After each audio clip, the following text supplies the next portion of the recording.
bought a book online, but when it came in, all the pages were blank. I was so mad I had no words.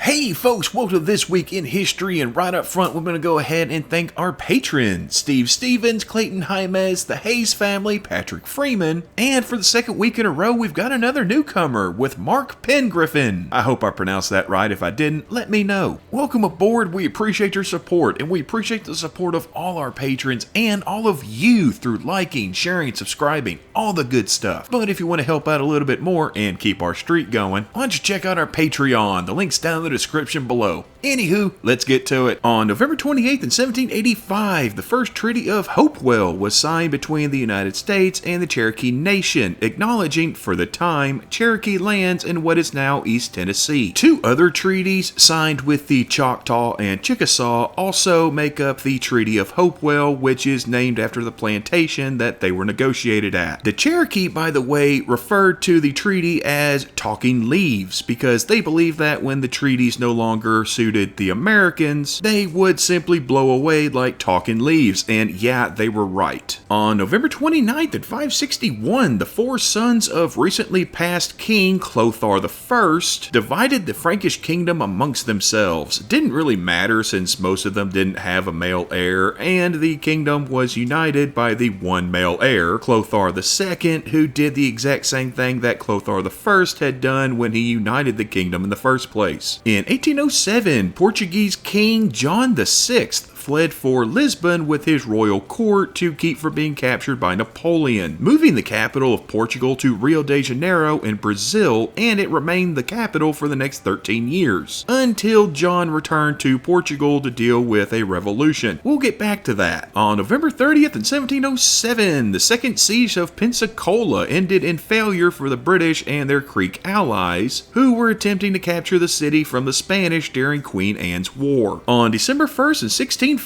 Portugal proclaimed John IV as king, ending the Iberian Union between Portugal and Spain that had lasted for almost 60 years. And it established the House of Braganza, which has, up to now, included 15 Portuguese monarchs and 4 Brazilian ones. In 1822, Dom Pedro I was crowned Emperor of Brazil. Yes, he was a Braganza. In fact, he was John VI's son. Dom Pedro took over Brazil after his father went back to Portugal, and eventually Dom Pedro would abdicate his throne in Brazil to his sister, then lead an invasion and ultimate takeover of Portugal, though he died of tuberculosis before he could take the crown. On December 2nd in 1766, Swedish Parliament approved the Swedish Freedom of the Press Act, which is actually part of the Swedish Constitution, and in doing so became the first in the world with freedom of speech. On December 3rd in 1799, Austria defeated France at the Battle of Weissach during the War of the Second Coalition. It didn't really matter because in 1800, French forces decisively defeated Austrian forces at the Battle of Hohenlinden. This led to the full retreat of Austrian forces, a capitulation for peace, and the end of the War of the Second Coalition. On December 4th in 1872, the American ship Mary Celeste was discovered drifting in the Atlantic Ocean after being abandoned 9 days before by the 10 people known to have been on board. We still have no idea why they left the ship or where they went, but we did make a video about it a while back. And that's just gonna about do it for this week, but we'll see you back here next week. Same squirrel time, same squirrel channel.